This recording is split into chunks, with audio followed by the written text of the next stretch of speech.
Kalos, créateur de vêtements, bijoux et accessoires français. Soutenez l'artisanat patriote et offrez un cadeau qui a du sens sur kalos-france.com. Kalos présente. Ici Sud Radio. Les Français parlent au français. Je n'aime pas la blanquette de veau. Je n'aime pas la blanquette de veau. Sud Radio Berkov dans tous ses états. Un Argentin disait « il est fou ». Mais nous en avons assez des mafieux politiciens qui disent qu'ils vont régler les problèmes et qui ne le font jamais.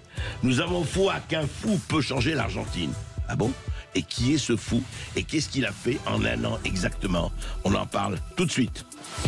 Sud Radio Berkov dans tous ses états. Le fait du jour. Argentin, écoutez, qui n'a pas vu des Argentins sapés en train de danser le tango n'a rien vu, c'est quand même extraordinaire, l'art de l'Argentine. Mais là, on n'est pas là pour parler d'art ni de danse, on est là pour parler de quelqu'un que tout le monde considérait comme un clown, qui a pris le pouvoir il y a un an et qui a fait beaucoup de choses quand même en un an. Rien n'est réglé, mais quand on sait dans quel abîme gisait l'Argentine, on peut se poser des questions et justement, on va s'en poser tout de suite. Avec Nathalie Janton, Nathalie Janson, excusez-moi. Bonjour Nathalie Janson. Oui, bonjour. Bonjour, vous êtes enseignante, chercheuse à Neoma, vous êtes économiste et vous êtes spécialiste de la régulation bancaire et de la banque libre. Alors écoutez, quand on voit justement, merci d'être là, parce qu'on voudrait comprendre, nous ici, comment en un an, alors évidemment on n'est pas sorti de l'auberge argentine, mais quand même, comment on est passé de 26%, l'inflation, taux d'inflation mensuel, 26% en décembre dernier, à 2,7% en octobre. Donc décembre 2023, octobre 2024, et puis tout le reste, le peso et compagnie. Quelle est effectivement la méthode qu'a adoptée Javier Milei ? Alors la méthode de Javier Milei, en fait, c'est surtout une grande détermination par rapport à un programme économique très très précis. En fait, comme Milei l'a souligné dernièrement, il avait un long interview dans The Economist. Oui. Il a lavé plus blanc que le FMI, c'est-à-dire qu'en fait, il a fait plus que le FMI demande en général à des pays qui sont dans ces abîmes de déficit et de dette et d'hyperinflation. Oui. Il a fait plus fort. Et pourquoi? Parce qu'en fait, c'est un fervent tenant du libéralisme économique, donc il se revendique lui-même anarcho-capitaliste, donc très libéral. Oui, anarcho-capitaliste, intéressant. Voilà. Ouais. Oui, donc c'est un ultra-libéral, plus qu'ultra-libéral sur la scène politique française, et je dirais que c'est presque un Thatcher, c'est un punk Thatcher, quoi. C'est-à-dire qu'en fait, il a la même détermination qu'elle. Il est persuadé qu'il faut absolument enlever l'état de l'économie, parce que l'état est omniprésent et a corrompu en fait le système. Il faut comprendre qu'en fait c'est l'accumulation de dizaines d'années de péronisme qui a entretenu un système en fait de clientélisme et qui en fait a complètement corrompu le système, et il veut en fait libérer l'économie privée argentine. C'est son but principal. Alors justement, Nathalie Janson, écoutez, on l'a vu, on l'a tous vu effectivement sur les réseaux sociaux et aux télévisions, où il était avec une espèce devant un tableau où il y avait des affichages, des posts comme ça, des post-it et des affichages, et il disait ceci.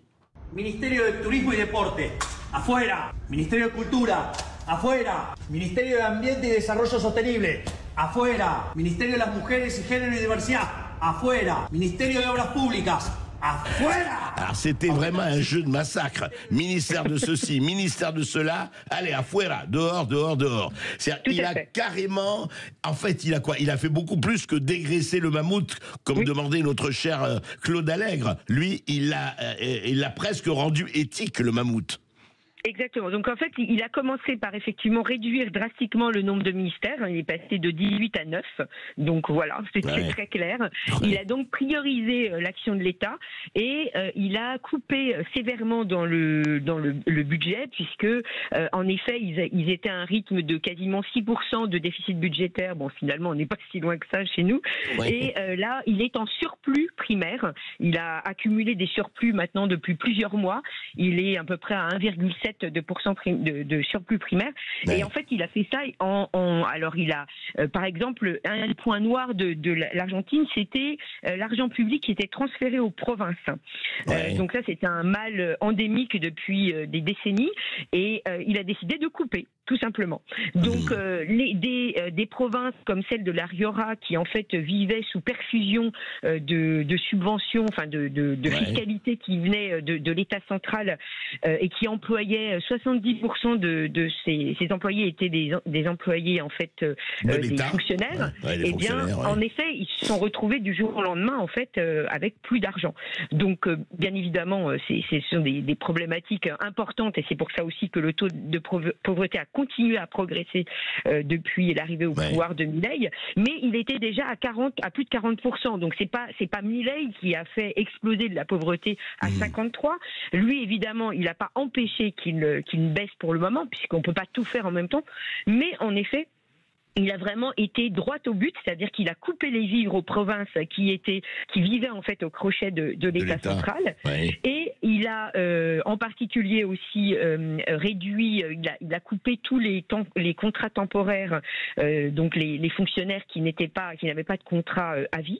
Il a éliminé tous ces contrats-là, donc c'est plus de 20 000 qui ont été éliminés du jour au lendemain. Il les a pas reconduits, en d'autres termes. Voilà, c'est ce que ça signifie. Et effectivement, par contre, il a maintenu quelques budgets qu'il jugeait essentiels, et notamment, il n'a pas coupé dans l'aide sociale, en particulier à l'enfance, parce qu'il était effectivement, il était conscient que les budgets qu'il considérait comme essentiels, enfin les domaines qu'il considérait comme essentiels, c'est ça. Exactement. Donc évidemment, ce n'est pas parfait, mais effectivement,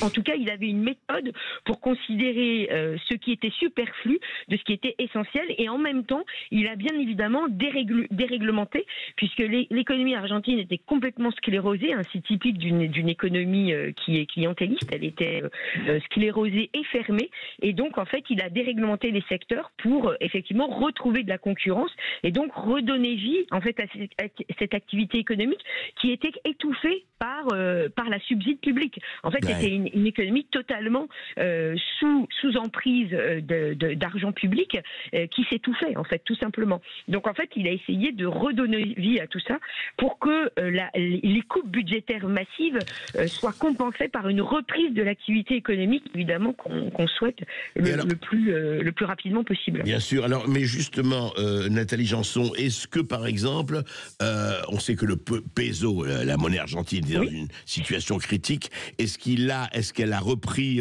des couleurs? Est-ce que de ce point de vue, bon, on a vu avec l'inflation, c'est quand même extrêmement spectaculaire ce qui s'est passé en un an. Oui, tout à fait. C'est relativement inédit. Et bon, il y avait eu un précédent en Argentine lorsqu'ils avaient créé le currency board avec Menem. Malheureusement, ça n'a pas duré trop longtemps. Mais c'est vrai que la stabilité des prix retrouvés, et d'ailleurs, ce qui est mis à son actif par beaucoup, par la population argentine, c'est qu'enfin, ils ont une forme de stabilité. Et effectivement, ce peso, il a réussi à le stabiliser parce qu'il a arrêté la machine à financement public. Puisqu'en fait, le financement public n'était plus que financé par la monétisation en fait de la dette. C'était en fait la Banque centrale qui imprimait des billets qui permettaient en fait à la dépense publique d'être effectuée. Vous voulez dire que c'était la planche à billets qui fonctionnait, quoi? Complètement. Ah oui, là, ça fonctionnait à plein régime. Et en fait, comme il a coupé ce financement public, eh bien, il a réussi en fait à ralentir la création monétaire de la Banque centrale. Donc c'est pour ça qu'effectivement le cours officiel du peso s'est rapproché du taux du marché. Ça s'est opéré assez rapidement. Il a fait cette vérité des prix lorsqu'il a pris le pouvoir en début d'année, enfin en décembre 2023.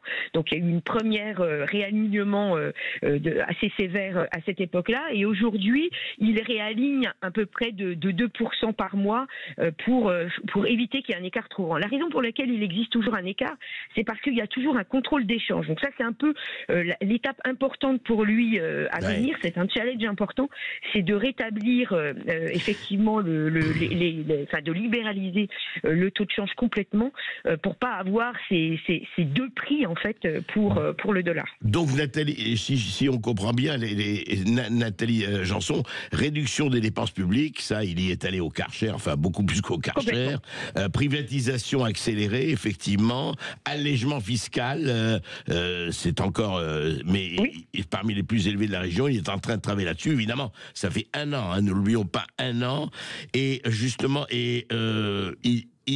est-ce que ça en est actuellement? Est-ce qu'on peut dire, on ne peut pas encore dire qu'il est sorti effectivement de l'auberge, mais que ça va quand même nettement mieux en un an? Oui, il est clair qu'il y a des points clairs d'amélioration. Aussi un point que j'ai pas mentionné, mais qui est aussi une belle expérimentation, c'était la réforme du marché de la location immobilière, qui avait été complètement à l'arrêt en raison d'un contrôle des loyers qui avait été instauré, qui avait été renforcé en 2020. Et là aussi, on a des résultats absolument incroyables, puisqu'il y avait plus d'un logement sur 7 à Buenos Aires qui était pas loué. Et aujourd'hui, on a un regain de plus 30% d'offres de biens locatifs avec une baisse des prix de 20%.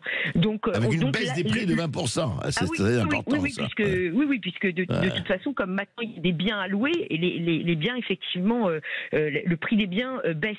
Alors, évidemment, tout ça prend du temps. On ne peut pas non plus avoir des effets qui soient tout de suite réalisés dans tous les domaines. Et là, c'est les résultats les plus rapides, on va dire. Et c'est là, en fait, où le timing est important et où le challenge pour Mylène va être important, c'est qu'en fait, il faut que l'activité reparte. Et pour ça, il faut du financement. Et le fait qu'il n'ait toujours pas libéralisé le marché des changes, c'est-à-dire qu'il y a toujours un contrôle des capitaux, c'est un problème, puisque pour pouvoir prendre le relais au niveau du financement, il faut ouvrir aux capitaux étrangers. Bien sûr. Et pour le moment, il n'a pas fait, il n'a pas pu le faire. Et pour le moment, effectivement, c'est pas possible. Donc là, c'est vraiment le challenge, et c'est là où certains de ses proches avaient eu une divergence avec lui, puisque certains avaient préconisé la dollarisation immédiate avec la suppression de la Banque centrale. C'était en particulier le Emilio Ocampo, qui est économiste, le ministre de l'économie, qui avait travaillé à ses côtés, mais du coup qui n'est plus dans son équipe puisqu'il n'a pas dollarisé immédiatement. Pour eux, c'était un point essentiel pour justement permettre ce retour de financement de l'économie argentine, et donc avoir contrebalancé les effets négatifs de ces coupes par un regain d'activité privée le plus rapidement possible. On va voir si effectivement l'arrivée de Trump le 20 janvier, l'équipe Trump au pouvoir, va changer la donne, y compris pour l'Argentine, mais surtout, Nathalie Janson, restez avec nous parce qu'on va comparer, on va un peu parler de la France, parce que quand vous avez fait quand on a regardé la description de l'Argentine, évidemment, on n'est pas du tout sur le même plan, et heureusement pour nous. Mais quand même, du point de vue de l'État, beaucoup de choses à dire. On se retrouve tout de suite après cette petite pause. Et bien entendu, si vous voulez réagir ou poser votre question, n'hésitez pas à nous appeler au 0826 300 300. Sud Radio. Sud Radio. Parlons vrai. Parlons vrai. Sud Radio. Parlons vrai. Le Kalos, créateur de vêtements, bijoux et accessoires français. Soutenez l'artisanat patriote et offrez un cadeau qui a du sens sur kalos-france.com. Kalos présente Sud Radio, Berkov dans tous ses états. Et nous sommes toujours avec Nathalie Janson, l'économiste Nathalie Janson, enseignante chercheuse à Neoma, pour parler de ce phénomène d'aucuns le traitent de tous les noms, de fou, etc. Et d'autres, effectivement, regardent et se disent cet anarcho-capitaliste, ce libertarien, il fait quand même des choses, Javier Milei, le président de l'Argentine. Mais moi, je voudrais, Nathalie Janson, justement, puisque nous parlions de l'État, de la toute-puissance de l'État, des ministères, des fonctionnaires... Ça vous rappelle pas certains pays que nous habitons et qui nous habitent, Nathalie Janson? Évidemment, il y a quelques parallèles à faire avec effectivement l'importance de l'État et sans doute un peu le clientélisme qui peut aussi parfois caractériser certains modes de fonctionnement de l'État français. C'est clair qu'on est dans des similitudes au niveau du rôle de l'État. Et surtout, l'intelligence, les dépenses publiques. On parle de rogner les dépenses publiques et vous avez remarqué que tous les gouvernements, y compris celui de Michel Barnier, on ne sait pas qui va arriver après. Oui, on dit on va faire, et puis alors dépenses publiques, rien, le néant. Oui, complètement. Et c'est là où on voit en fait qu'on a besoin en fait d'un cadre, d'une orientation en fait politico-économique qui, comme je le disais en introduction, était très caractéristique par exemple de Margaret Thatcher, qui avait comme une ligne directrice, mais une ligne directrice économique en plus du politique. Et Milei effectivement lui ressemble de ce point de vue-là, même si on ne peut ne pas l'aimer. C'est parce qu'on d'ailleurs on ne demande pas à l'aimer spécialement, mais en fait, ce qui le caractérise, c'est qu'en fait il a une ligne et il en déroge pas. Il en déroge pas. C'est un politicien, mais disons que sa ligne majeure, il la conserve. Et d'ailleurs, la raison pour laquelle il est toujours soutenu, c'est qu'il a fait ce qu'il a promis. Et il avait dit que aussi il y aurait du sang et des larmes, que les résultats positifs n'allaient pas être immédiats. Et on voit que, en fait, c'est pour ça que les gens continuent à le soutenir. Et la population le soutient, c'est ça qui est étonnant avec tout ce qu'il a fait. Effectivement, il a surtout le soutien populaire d'ailleurs. C'est ce qui caractérise son action. Et c'est là où on voit la grande différence avec la France, puisque aujourd'hui, chaque gouvernement qui arrive ne se pose jamais la question du rôle, du périmètre de l'État, et donc n'adopte pas de ligne directrice pour dire je coupe là et je garde là. Et tant qu'on en est dans un espèce d'inventaire comptable de tiens, est-ce que je peux prendre un peu ici ou remettre un peu là, on ne s'en sortira pas, bien évidemment. Bien sûr, quand on demande tiens, écoutez, travaillez 7 heures gratuitement, ça va vous faire du bien. Quand on fait des espèces de petites coupures qu'on ne sort, qui n'arrangent rien, c'est comme dit l'autre, j'ai labouré la mer, vous savez, on assèche l'océan avec une cuillère à café. C'est un peu ça, non, l'intelligence? Oui, c'est tout à fait ça. C'est-à-dire qu'on voit bien que aujourd'hui, on a besoin d'urgence de réformes structurelles, puisque nous devons avoir une action sur la courbe en fait de l'évolution de la dette. Donc on doit bien trouver une solution pour essayer de changer l'allure de cette augmentation de la dette. Et on sait très bien que ce sont des réformes structurelles dont on a besoin. Et pour ça, il faut avoir une stratégie sur l'action de l'État. On ne peut pas faire à moins. Il faut savoir ce que l'État aujourd'hui doit faire vis-à-vis de l'économie, et effectivement là où il doit se retirer. Et en fait, jamais aucun gouvernement qui a été dernièrement au pouvoir ne s'est vraiment posé cette question. Ce qui en dit long sur le fait qu'ils se disent, vous savez, cette phrase immortelle d'un ancien président, ce n'est pas cher, c'est l'État qui paye. Oui, c'est ça, c'est tout à fait ça. Oui, c'était d'ailleurs Margaret Thatcher, je crois, avait repris cette phrase. L'État socialiste, ça marche tant que c'est les autres qui payent, voilà. En tout cas, on va suivre. Merci beaucoup. On va suivre effectivement ce qui se passe avec Javier Milei. Expérience intéressante, mais on se dit peut-être que de temps en temps, il faut des gens, peut-être pas des fous quand même, mais des hors normes pour changer drastiquement la situation. Vous pensez pas à Nathalie Janson? Peut-être que... Voilà. Oui, je pense qu'il faut quelqu'un qui soit extrêmement déterminé. Je pense que ce qu'on appelle fou, je pense qu'il n'est pas si fou, c'est un extravagant, ça c'est certain, mais il est clairement... c'est comme, à nouveau, c'est comme Margaret Thatcher ou Donald Trump, ce sont des gens qui sont extrêmement déterminés et en fait qui ne regardent pas autre chose que ce qu'ils pensent qu'ils doivent faire. Ils sont convaincus qu'ils sont investis d'une mission. Par contre, c'est certain. C'était clair. Eh bien, écoutez, je nous souhaite des gens qui soient investis d'une mission. On n'en voit pas beaucoup, mais tous les espoirs sont permis. Merci. Exactement. Merci beaucoup.